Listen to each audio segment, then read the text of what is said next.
به صرف د حج د ورځو سره تړلې نه وي بلکې ستا دا صبر دا چې کلي ته راشي نو دا به هم یو صبر وي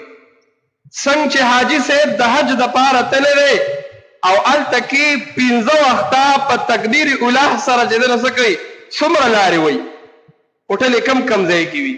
لرې لرې چې د یو مزد دپاره روانېږي نو ګنټه نیمه مخکې ووځي وایي چې یاره تکبیر اوله رانه فوت نه شي ولې دومره پیسې مې لګولې دي راغلی یمه دلته د عمرې دپاره او دلته د حج دپاره